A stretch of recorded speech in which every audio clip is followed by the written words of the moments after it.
joined us just now, use that chat box at the bottom of your screen to announce your presence here and tell us where you're from. Go ahead and mute your microphones if you've not already done that already, and that mute button microphone is down at the lower left-hand corner of your screen. So I do want to honor the time of everyone who've joined us today. Hi, Paul. How are you? I do want to honor everyone's time, and let's start here because we have a great topic. I just want to say good day to all of you. I've probably said that numerous times, so I do want to just mention that to everybody. As I said, I'm Lori, and I will be your tour guide for this afternoon. We've had a lot of great registrations, and as of 1 o'clock today, we had 58 registered participants from across the state of Nebraska coming to learn more about the story of Stuart. And the network continues to grow. Today we have 16 new first-time registered participants. So thank you to all of you who are joining us for the first time. To date, we've had 80 distinct communities represented in the webinars. So I just want to share that, and Sherry has put on the screen that information for all of us to see.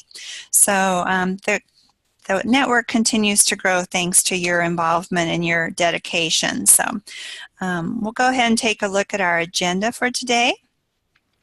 We do have an exciting topic, the story of Stuart, the power of perseverance, and John Madsen and Mark Strikey from the village of Stuart will be sharing with us. Once they are done with their presentation, we'll open it up to a question and answer session with John and Mark, and then we will be doing some group discussion, some final thoughts, and then talking about next month's events and activities before we close today. So at this point, I am going to turn it over to Sharon Heffley. She is the Executive Director of South Central Economic Development District. Sharon? Hey, good afternoon, and welcome to this September edition of the HomeNE Network series, webinar series, I guess. The HomeNE program is a learning network geared toward housing in rural communities, providing face-to-face and online opportunities to foster interaction, engagement, and skill building for local leaders and conveners. HomeNE is modeled after a similar program in South Dakota and was established in 2017. At this point, we have monthly webinars, and we're planning for 2 gatherings a year. And if you're on your computer, you can see where the people are from that have joined part of HomeNE. If you notice, some stars are bigger than others. It's just because I can't make them small enough, and it looks like Sherry can't either. So we had to change formats of how we did our map. So we don't mean to say that some people are more special than others. South Central Economic Development District acts as the lead agent for HomeNE. Each event is intended to empower each of you that are participating to immediately apply what you learn. Today we're going to hear about the power of perseverance, the story of Stuart, Nebraska, from 2 gentlemen with firsthand experience in not only the history but also the growth and future of Stuart. So welcome to today's call, and I'm going to roll right on and talk about John Madsen. John is from Stuart, Nebraska. He's the Vice President of Crotter's Home and Auto Centers, which is a family-owned and operated business which celebrated its 125th anniversary in 2016. Crotter's operates 6 do-it-best lumber and hardware locations in Ainsworth, Bassett, Stuart, Atkinson, and Spencer, Nebraska, and Gregory, South Dakota. They also have a design center with a full-line major appliance store and the Chevrolet, Buick, and GM truck dealership in O'Neill, Nebraska. John's wife, Pat, is the oldest of the 4th generation of owners from the Crotter family. That's incredible. John has been actively involved in community and economic development since the late 70s, having served on the Stuart Village Board, the Stuart Development Corporation. He was a founding chairman of the Central Nebraska Economic Development District and helped form Central Nebraska Housing and Economic Developers, and he's still on the board of both of those organizations. He recently served on the Nebraska Bankers Association Next Generation Housing Task Force, and he is a member of the JEDI Task Force. So welcome, John. And I'm going to go ahead and tell you about Mark before I turn it over to them. I haven't had the privilege of shaking Mark's hand, so we're meeting virtually just like the rest of you. Mark Strikey was born and raised in Stuart. He has a degree in electronics engineering and business. He was a private contractor for the Department of Defense for 10 years and then returned to Stuart in 1993 to raise his boys, who have since returned to the area to start their own families.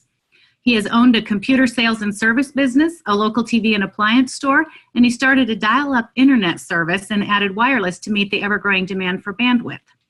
In 2008, when the former Stuart Village clerk and treasurer ended his 40-year career, Mark stepped in and discovered how much really goes on behind the scenes in a small village. Mark continues to be involved with his business and serves on various organizations like Stuart Development Corporation, Stuart Community Club, the Stuart Community Foundation. He also works with the Holt County Economic Development Office, the Central Nebraska Housing Development, and the Central Nebraska Economic Development District. He actively participates in golf, bowling, and softball, where he always enjoys meeting new people. So, welcome, John and Mark. And you're going to have to unmute.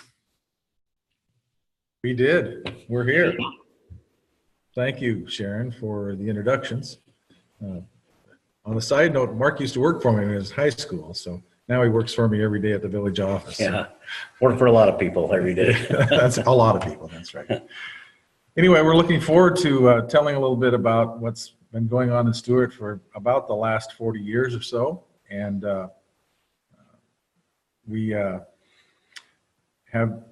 shown this to many people already. Some of you might have already seen it. For those of you that have, please bear with us. You might see some things you've seen before, but it doesn't hurt to reiterate some of the programs that we've used and some of the techniques that we've used to keep moving housing forward in Stuart, Nebraska. It really started a long, long time ago, back in the early 70s, when the people of the community noticed that there was a need for housing for their elderly. And so the community built and still owns a nursing home. It's owned by the village of Stuart.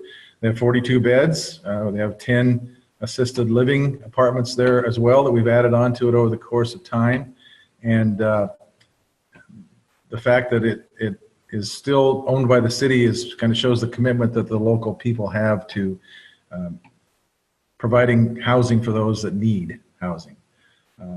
About the same time or shortly thereafter, the other half a block behind the nursing home was available, and there were a group of people, I think around 30 of them, that this is before I moved here in 75. This is probably 1973 or so. We threw in $100 and raised the $3,000 at that time that it took to purchase that half a block, and with the idea that someday they would like to have some rental housing on that site to provide somewhat of a feeder for the nursing home, and also an opportunity for low-income, elderly, and even, as it turned out, some family units to be built on that half a block. And so the Stuart Village Manor Incorporated was formed then, and we still meet at least twice a year, and still are now following all the guidelines of the USDA Rural Development. It was a Farmers Home Administration project in the beginning, and we have a local manager who manages the units. I don't think that, well, we have at the present time, we've got 14 units, and I don't think there's been more than a month that any of those units were empty. So there's a lot of demand for rentals of all kinds, of course, in small town rural Nebraska, and this group has done a good job of trying to provide a solution to that, to alleviate that problem. I'm the vice president of that group as well. If you live in a small town, you get to do a lot of different things. Mark's assistant, Kathy, is our manager, and he might have some comments about that group too. Not a whole lot of comments. I guess the one thing that that might not necessarily be touched upon this through this presentation is the fact that there's a lot of intercooperation between the various groups, whether it's the village board, the Stuart Development Corp, which we'll hear about, the village manor, the Stuart utilities. Stuart is a little bit unique in that we own all of our utilities. We own and operate our gas system, electric, water, sewer, trash. So it gives us a little bit of advantage when it comes to working some of these programs, because we can always working through different groups, trying to make some of these projects happen. As we proceed through this presentation, you will kind of see some of those things happening. So. All right, we're going to try and move on now to the next slide. Back in, I think about 1982 or so, we found out that HUD had identified our community as a blighted community. And it's not that we were proud of that, but you could see that there was a need for some rehabilitation here. There weren't many sidewalks or a lot of dilapidated homes. The population was potentially in a period where it was about ready to decline, and so it was identified as blighted. And what that gave us was a lot of priority points to make an application for assistance. And we applied for the maximum amount. The town is 625 people at the time. We applied for $350,000 community development block grant through DED, funded by HUD, for housing rehabilitation, and we were awarded that. We learned that they wanted us to just take the money and just invest it in the homes and give it to the people. We decided we weren't going to do that. The village clerk, Mark's uncle, Dell, Strikey, and I, and some others said, we met with some folks in Lincoln that had done some programs, and they said, you can set up a program where you can loan this money out to folks and set up a revolving loan program instead of just giving it away. And that way you can maintain ownership of those dollars and use it in the future. And we thought that was a great idea. So that's what we did. Set up a 4-step multi-level loan program. We had, at the time, in the early 80s, why interest rates were pretty high. And so the highest rate was half of the going market rate, which was like 7%, because it was around 14 for a while in 83 and 84. So if you had a net worth that was too high to qualify, well, you could pay half of the market rate at the time and rehabilitate your house, which was a great deal. We had a 4% one for those people who were needed a little more assistance, and then we had a 0% also for those people that really needed assistance. And to take it to the clear bottom, we also had a 0% deferred payback program, which was great for those widow ladies that were on Social Security that couldn't afford to make much of a payment, but their house was valuable to the community and one that we could fix up. And so we let them, some of them came in and paid us $30, $40 a month on their loan against their rehab for their house. And at the time of home ownership change, why then the money that was put into the house as a loan for the rehab was paid back into the fund for use by others. And so that way someone didn't inherit the benefit of the improvements that have made on their house without getting the village paid back. So we had that money to loan out again. The buy-in from the community was outstanding. We went through that money so quickly. I think we did about 24 houses in the first 18 months.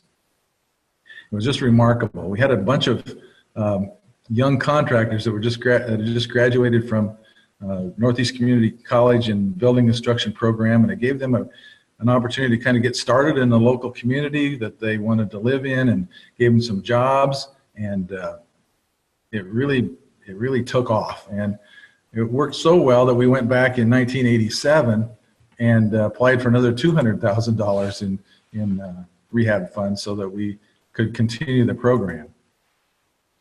Just a couple of examples of some of the houses. This little house was a very small house, didn't have a garage, didn't have a utility room, needed siding and new windows and shingles. And when we did these rehabs, we didn't just do Band-Aid work on the houses. We didn't just do weatherization, put in a storm door and things like that, prop up the insulation. We took it from top to bottom. If the foundation needed work, we started with the foundation. If the electrical and plumbing were bad, we replaced them. We went all the way from the bottom of the foundation of the house to the top. And the idea was that if we do it the right way, that house will be in our inventory available to others to own in the future, so that we can get multi-generational use out of the homes if we do them right. And it certainly has paid off. Another example here. This is a nice looking one here. If I can get it to come up, and it probably will if I click one more time. Here we go, Sherry. We're having our troubles now. Well, you Nope. know what? I'm going crazy now, so let me go back. There we go. Now, this is another example. You can see the old existing house back in here had a little peaked roof and it was a small house, but then by putting an addition on the front and a garage and a new entry here, why it really turned into a nice property. And this house just sold, I think, just a couple months ago. A couple months ago, yeah. To the next generation of people. The fellow that lived there passed away, and now someone else has purchased the home. So let me try this once and see if this will work. That's backwards. We'll go forward. Okay, I mentioned the second rehab, 1987. The point that can be made about this rehab program is that it's been ongoing since 1983. We have a 5-member rehab board. They are still in existence. They still meet monthly, don't they? Or every other month probably now? As needed. All right. Yeah. For a long period of time, they met every month, and so they still meet as needed when there are applications. We have about 240 to 250 houses in town. Isn't that about right? Mm-hmm. And we've rehabilitated 107 of those. That's a pretty big percentage. And along the way, we had opportunities to apply for and establish a first-time homebuyers program and a down payment assistance program, which actually helped facilitate ownership in a lot of these houses that were getting rehabbed, and also then to spur some development by private individuals in the community too. So the housing rehab program is good and solid and still goes on to this day. You meet with that board. Do you want to make any comments, Mark, about that? The board itself, it's 5 members from the community, and essentially, as John had alluded to before, the first things they always look for: solid foundation, solid roof, because you can't do anything inside if either one of them's bad. So we have a housing inspector. He actually works at the lumber yard with John there that goes through, but we use the state's rehab guidelines on there. We have our own guidelines that we also like to see in there. We like to see the actual property cleaned up. So just not fixing the house is good enough. You need to make sure that your yard is taken care of. We don't want a nice house with old vehicles in front of it. So the one other nice thing about this is one of the gals that works in the office, we actually are able to pay a good portion of her wages out of this rehab. This money has always been loaned out so that there is owner equity in these properties. Nobody gets the money for free. We have seen other programs that do it. They spend the money and then it's gone. But this, since basically 83, this money has kept turning over. It's out of that original 350,000, it's about $1.5 million actually in loans that have been made out of that. So. Then we had a situation in town in the early 90s. There was a city block near our park, and it was actually just a block away from the nursing home and those rental units that we talked about early, that a fellow owned, and it was just a mess. And it had a couple of old rundown hog buildings on there, some chickens and some guineas, and lots of weeds and dilapidated fences, and it was kind of an eyesore. And I didn't happen to be on the village board at the time, but the village decided that they were going to get George to clean up his mess. And they were going to do whatever it took. And a couple of us in town caught wind that was going to happen. And so we asked the village board if they had an estimate on what the fee might be for the lawsuit that they were going to have to bring against George. And they said that they budgeted about $25,000 to cover the cost of getting that block cleaned up. So I went to George and I said, George, you ever think about selling that? Well, yeah, I'm getting a little older and it's kind of a mess. And I said, what do you suppose you'd have to have for it? And he said, oh, I think I'd sell it for $25,000. Well, the light bulb went off then, and we went back to the village board members and said, why don't you loan us the $25,000 that you're going to spend on the lawsuit at no interest, and we're going to form a development corporation, nonprofit development corporation, and it's a 501(c)(6), I think it's called when we set it up, and we're going to get that lot cleaned off with volunteers. We're going to sell the lots off of there, and we promise you that we'll get at least $25,000 out of that and pay you back the $25,000 over the course of time. Well, it took us 9 years to get enough property sold off of that block to get the $25,000 back, but we paid back every dime of it. We started by selling the building sites for some private homes. A couple of retired ranchers moved to town and built homes there. And then nothing happened for a year or two. And so we thought, well, maybe we should build a house, a spec house, and see if somebody would purchase it. And the rehab board had some funds available because they had some payback and they weren't using all of them.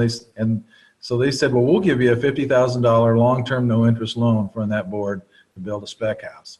And so here's what the first two houses look like.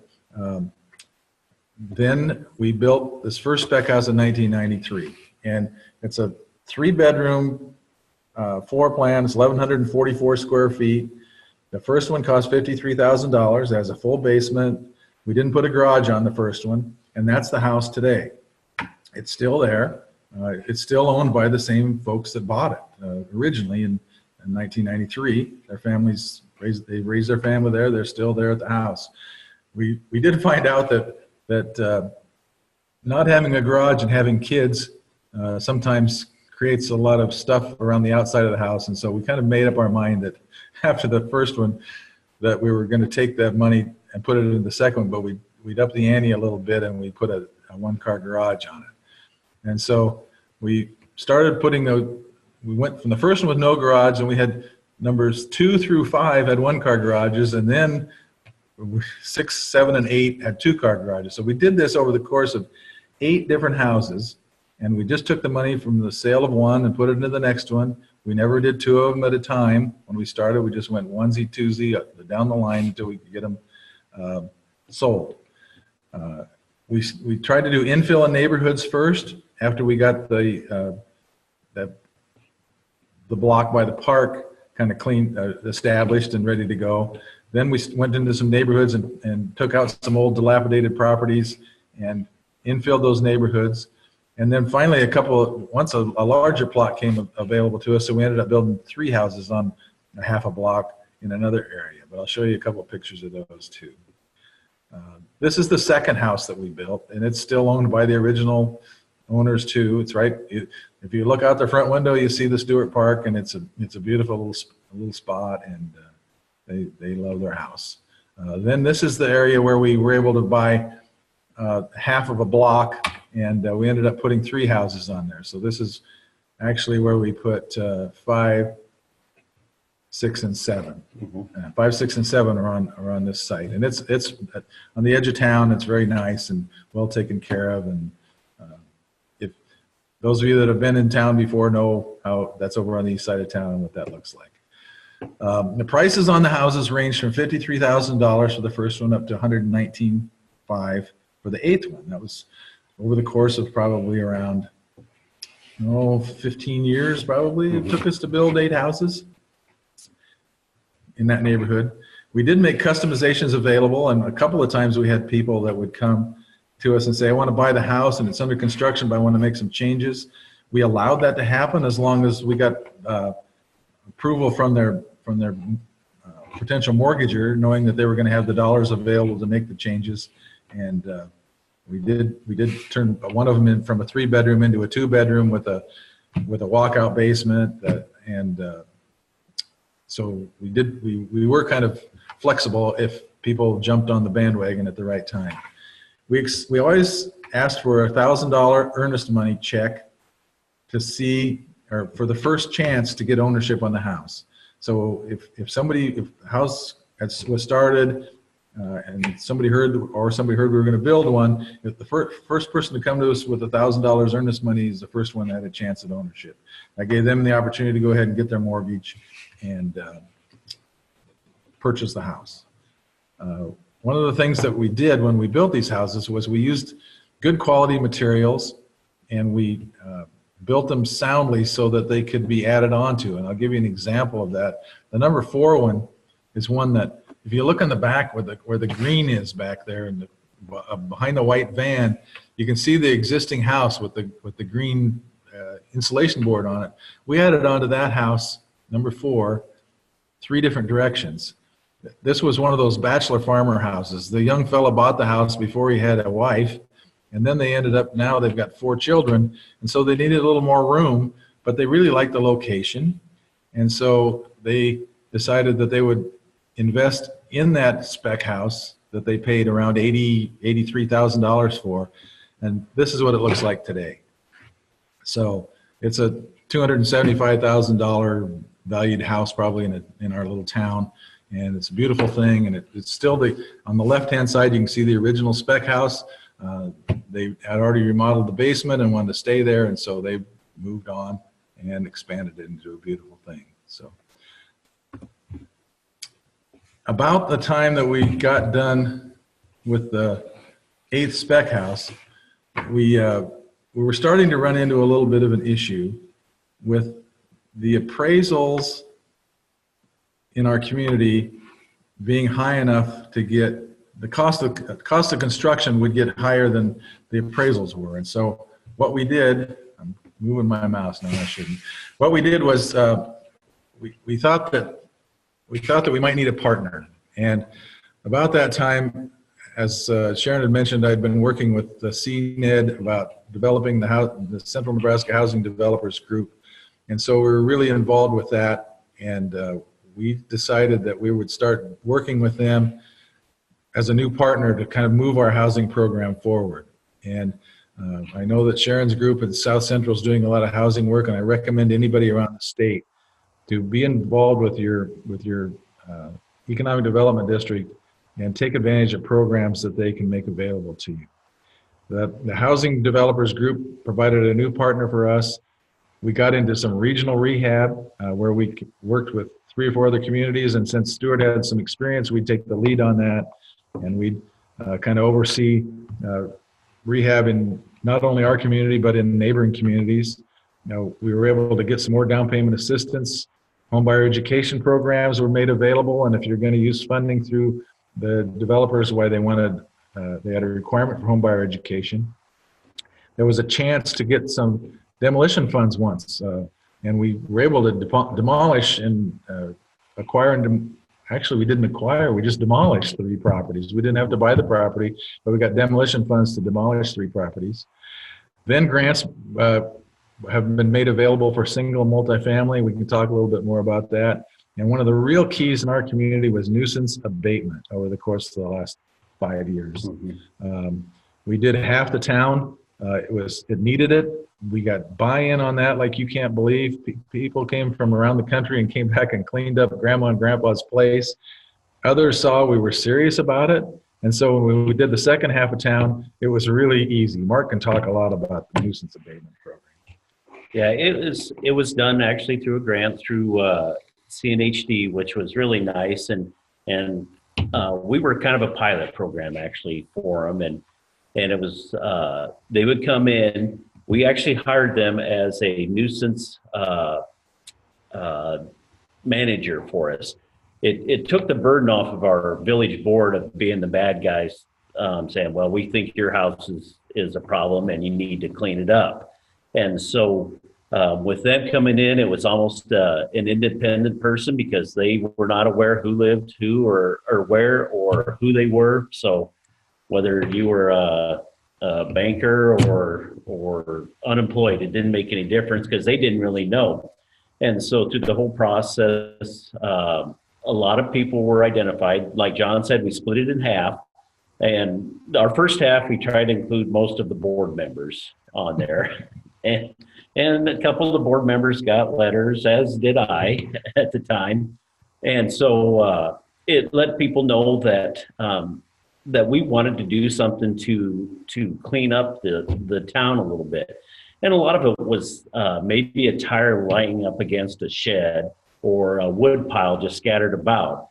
But we got really good buy-in. Of course, there was always some kickback to it. There were some people that were rather unhappy about it and, oh, we're going to sue, class action. You can't tell us how to maintain our property, although you can because of nuisance codes. So we got good buy-in. And after we did that first half, that second half went so much easier because not only did they see what happened the first time around, they knew that the board was serious on the second part of it. So it worked really well. We've actually went back a few times because some people have lapsed, and and just mention that we were going to do this again. And that's usually all it takes. We don't actually have to send out a nuisance abatement letter, anything like that. So we've really only had one where they've really pushed us up against the limits where they wouldn't do anything, but everything else has worked really well, and it certainly cleaned up the community.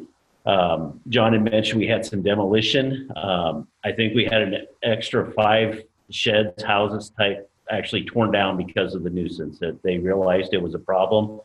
And to put boards to cover up all the holes was going to cost more than just to tear it down. So it worked out well for us. All right. That's our partnership with them. I'll give you some examples of what some of those things are if I can get her to move forward here. I'll probably go really fast. Come on.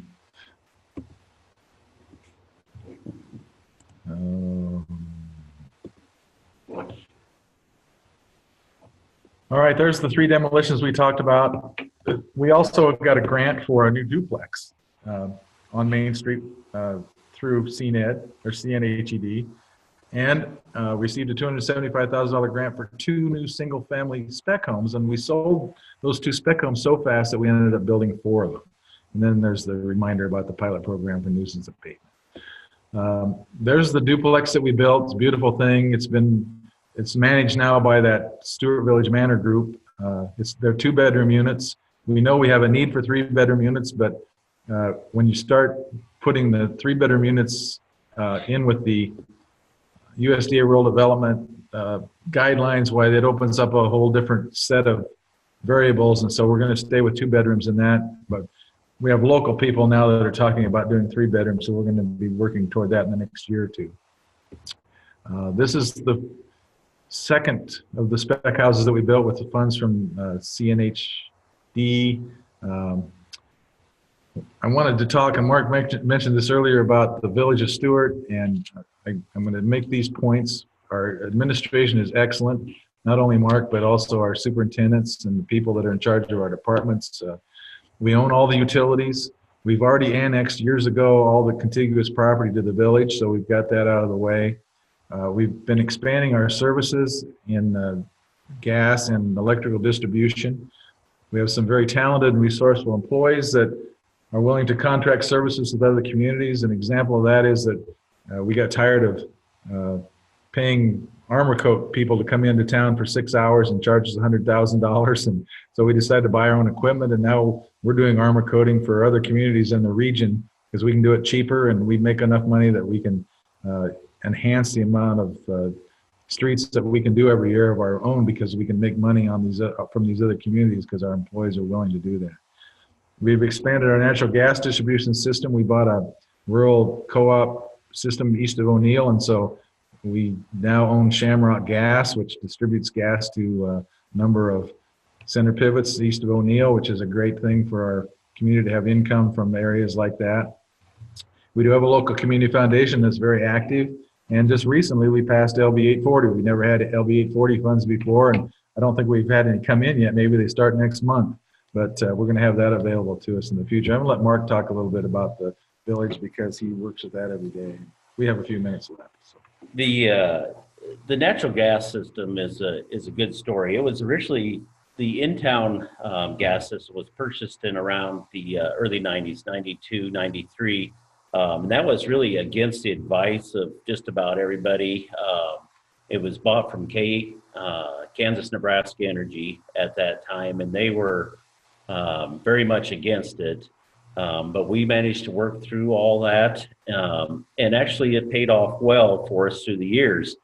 This co-op in O'Neill we had done a lot of service for, because with natural gas systems, it requires a lot of certification and a lot of training, testing, that type of stuff.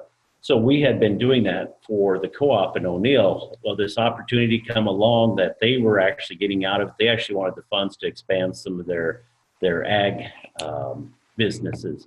We went in, we purchased it. There was originally 35 center pivot systems on that.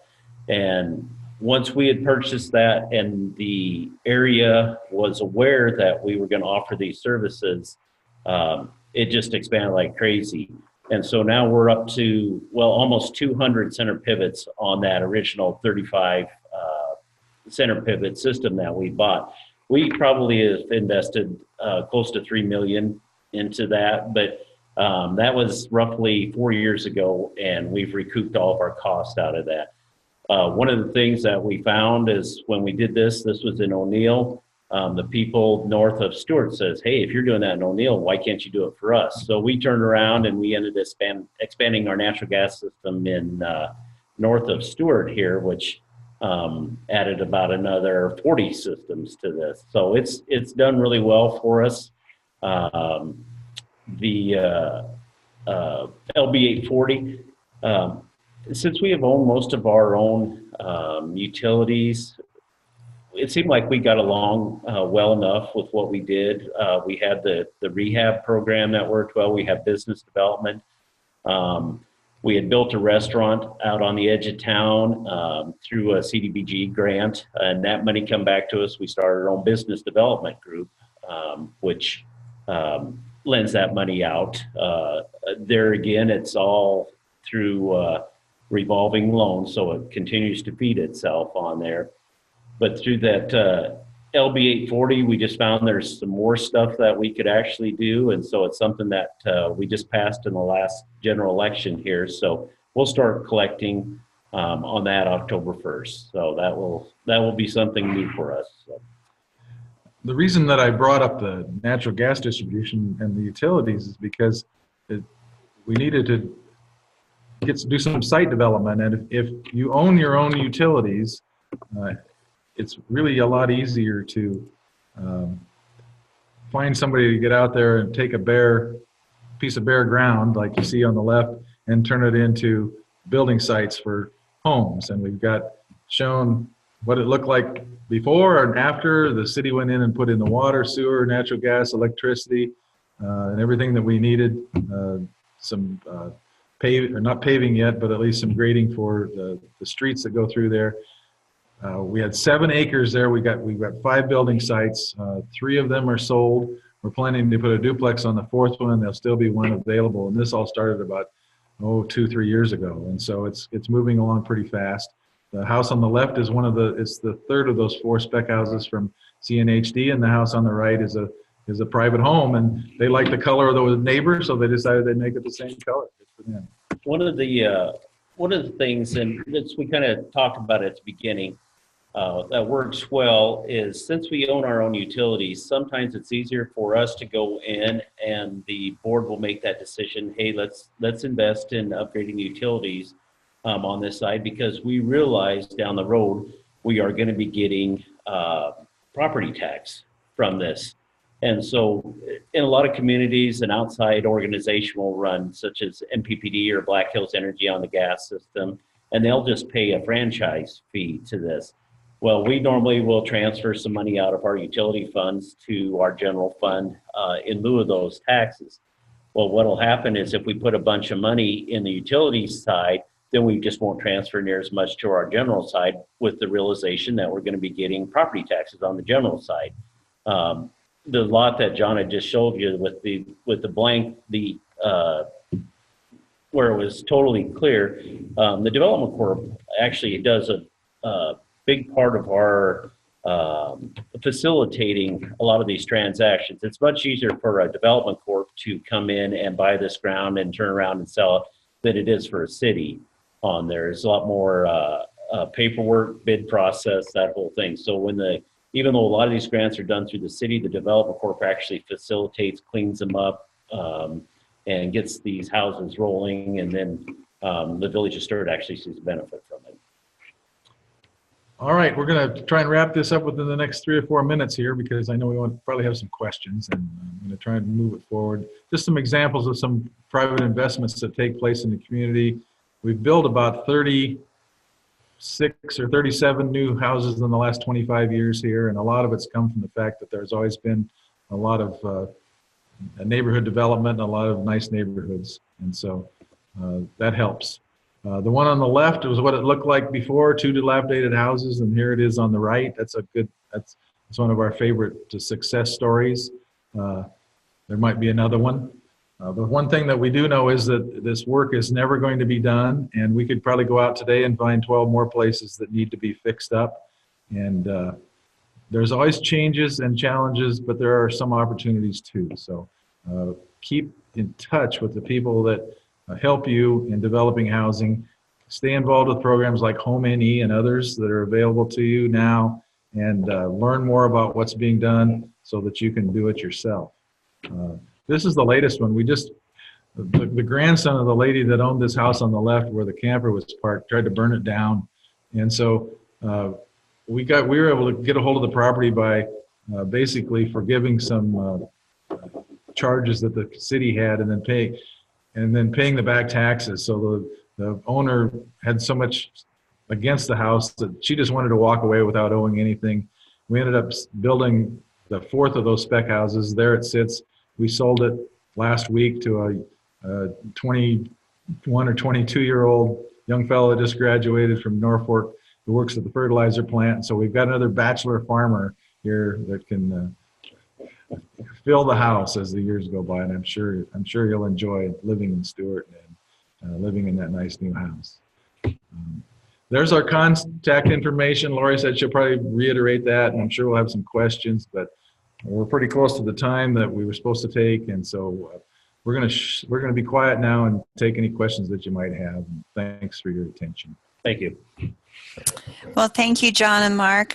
Good stuff and great information. If you haven't been to Stuart to see some of this for yourself, you want to take that opportunity. And I think, correct me if I'm wrong, but I think it's good to acknowledge that you had the success you have because of strong leadership in the community, people taking risks, stepping up and assuming responsibility. And I always like when they share that dirty dozen, the job is never done slide. They just didn't stop. They started in the 80s and continued on. They were never content with the one and done. So let's go ahead and open it up to questions for our speakers. But before we take that first question, I just want to share a thought. If you have more than one question for either John or Mark, please state that question and then enter any of your remaining questions in the chat box. Sherry and I will monitor the chat box, and we'll get those additional questions answered as time allows. We want to give every voice a chance to be heard during our Q&A. So if you are using your microphone, announce who you are and where you're calling from and or joining us from and your question. So with that, I will go ahead and open it up for questions and answers. So.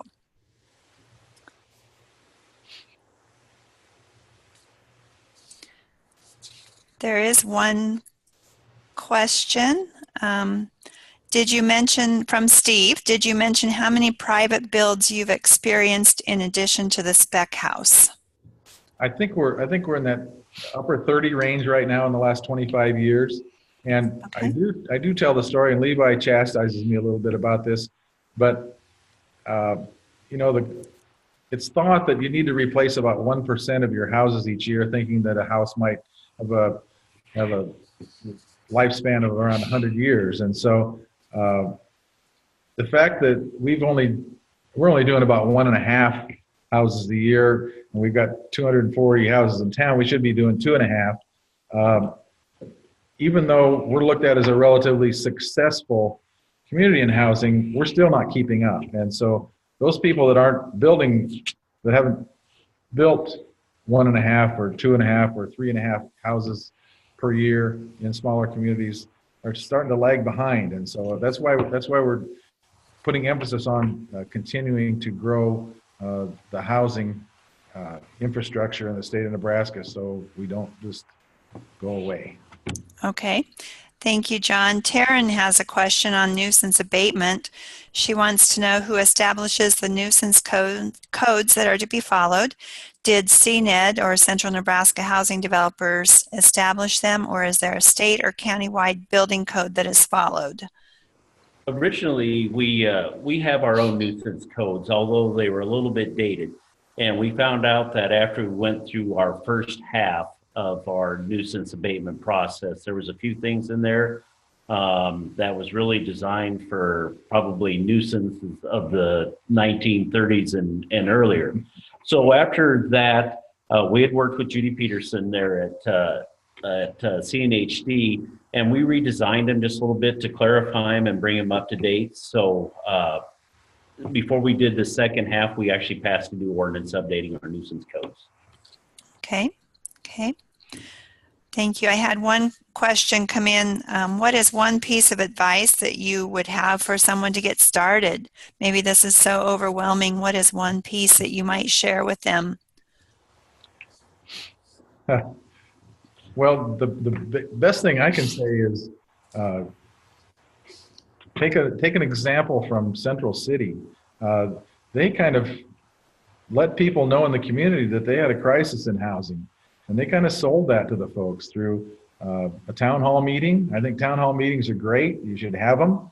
You should have the courage to have a town hall meeting, get people together to talk about things that are needed in your community, and then set up a housing committee, some group of people that's really interested in that, and then make sure that they continue to meet and give them the tools that they need and get them in touch with the people that have experience so that they can make an accomplishment, and start with a couple of positive accomplishments, then build some momentum. It takes a long time.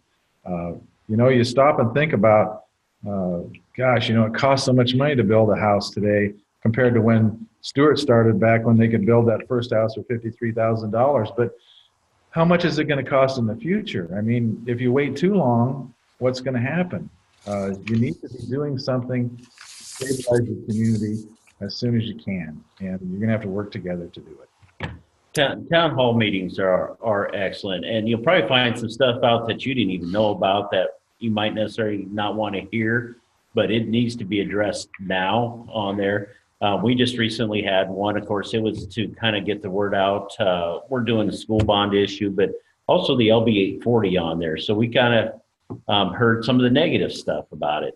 But the same way for housing, it's always a hot topic, and you talk to other people, and they will give you some ideas you might not even think about. So it definitely takes community involvement to improve the whole community. One or two people cannot push anything like this through. It takes a group. So I've been lucky. I work with a progressive board, even though they're all getting a little bit older on there. They're not clutching their money belt close to the chest or anything. It's like, if we need to spend to look forward in the future, they're willing to do it. So.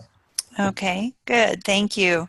Lorinda is joining us from Stratton, and her question is, how are you able to do full rehab with community development block grant funds? They currently have a CDBG, but it has limits on what the funds can be used to do. These are not limits set by the village, but by the grant itself.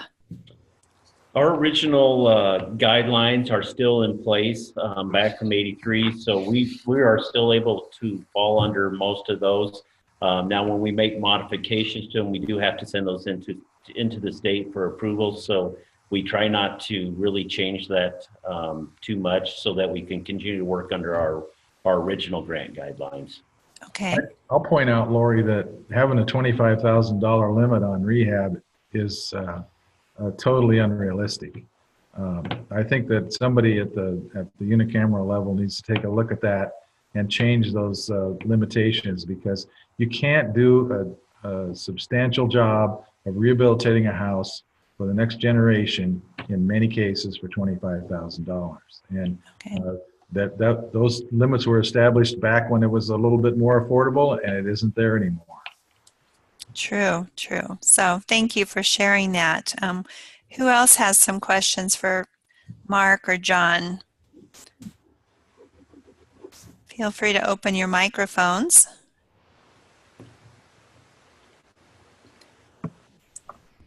John, you had addressed private developers or private building a little bit. Are any of those private, or do you have private developers that are doing speculative housing at all? No. And the reason that they don't is for the same reason that I don't in my business. Our company tried to do some speculative houses back in the in the 70s and 80s, and there's always a perception that the people that are doing those are trying to make some huge profit on those things. And so by developing a local community group through our Stuart Development Corporation with local members, we were able to do our spec houses, and we had a lot of sunshine on the whole process so that everybody knew exactly what the cost of the house was going to be. And we sold the houses for exactly what they cost us. We didn't mark them up at all. And so it made it a lot easier for us to get them turned, and kind of took away that blue sky thought about some developments where people keep thinking that somebody's trying to make way too much money. And so we just sold them for what the cost was from our competitive bidding from the contractors that we worked with. Some communities don't do it that way. They try to make a little bit of profit so they can be sustainable. And I don't begrudge them for that, but we haven't found the need to do that here. And so we've been able to get them turned over at cost. Okay. I had a question for Mark and John. This was something I thought was so unique when I first heard about it, but you mentioned town hall meetings. You have an annual town hall meeting where all of your different groups come together. Is that still going on in Stuart? If so, can you tell us a little bit about that?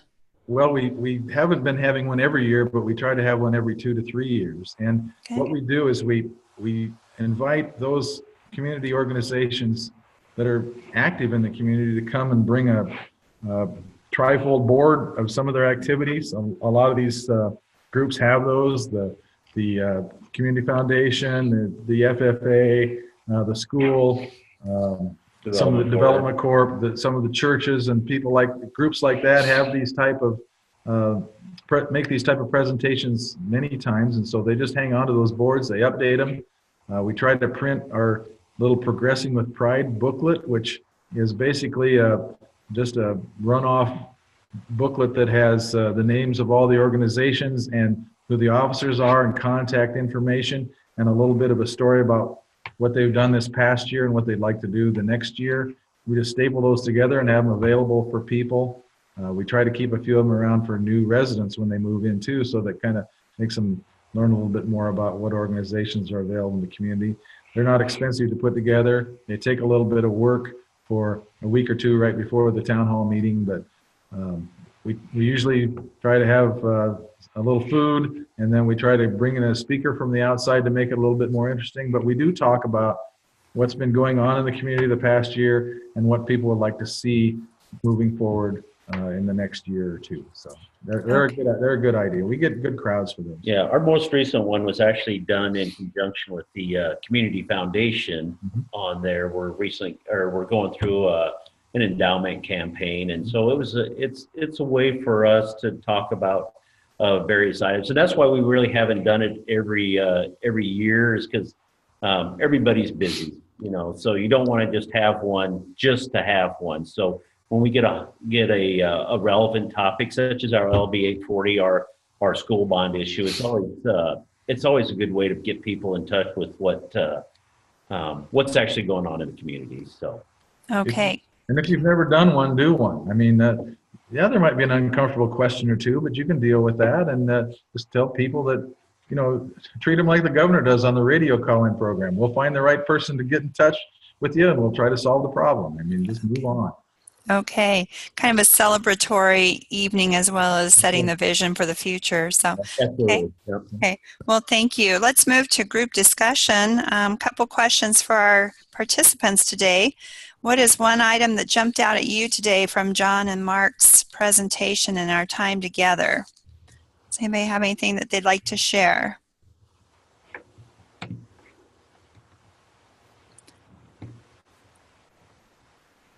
Feel free to open your microphone or use your chat box.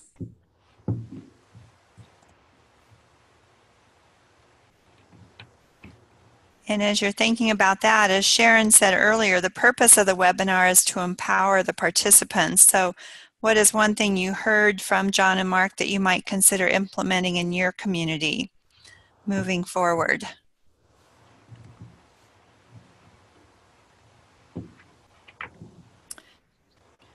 Judy is saying it takes a village to work together and it is a joint success. That's very true. Thanks, Judy. Anybody else have anything? I know. You know, I might just remind people that Stuart's population is about 600. Is that right, John? That's right. I guess we forgot to mention that. Yeah. So when you hear all these things, I mean, you heard 250 houses and all that, but I don't know how many of us really know how many homes are in our community.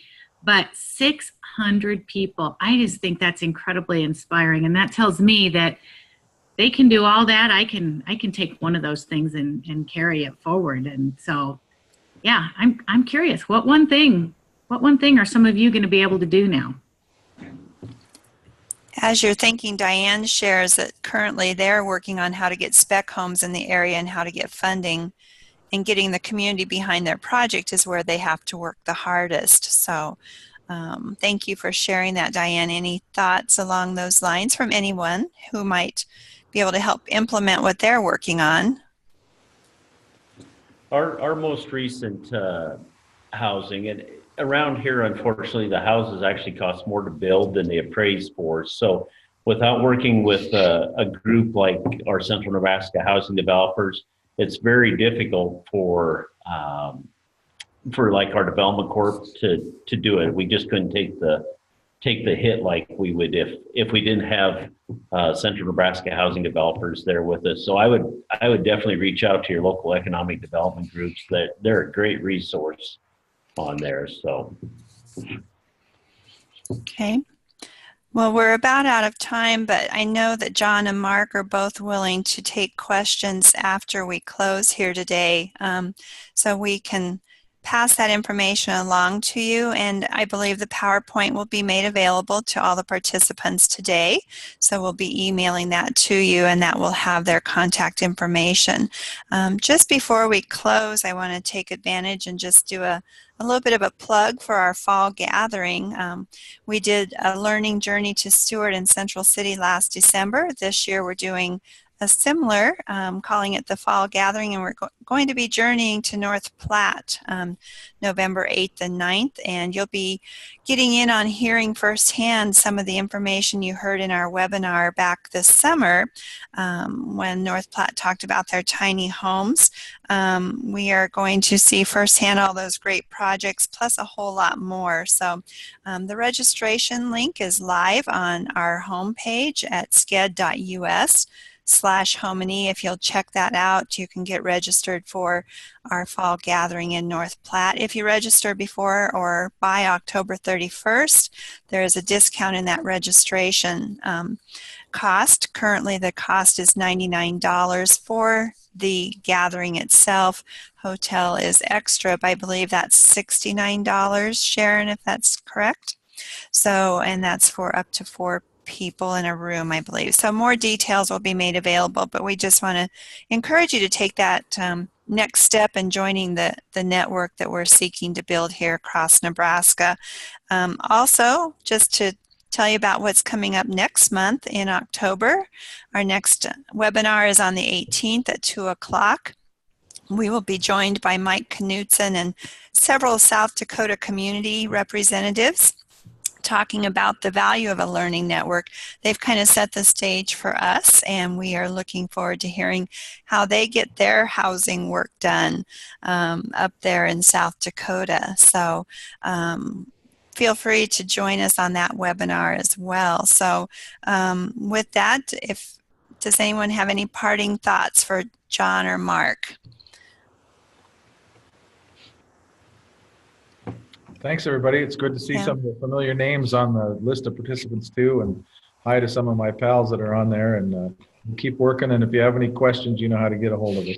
Yeah, Yes. anytime anybody is around, I would be more than happy to show them around town. I can take you to our movie theater, which we're very proud of. We just got our splash pad up and running, so a lot of good things around here that we like showing off. So. It's definitely worth the drive, and it's a beautiful part of the state. So with that, I appreciate all of you joining us today, and I thank you for joining us, and we'll see you next month right back here. Thank you very much. All right. Thanks, everybody. Yeah, thanks. Thanks a lot for facilitating it. Our pleasure.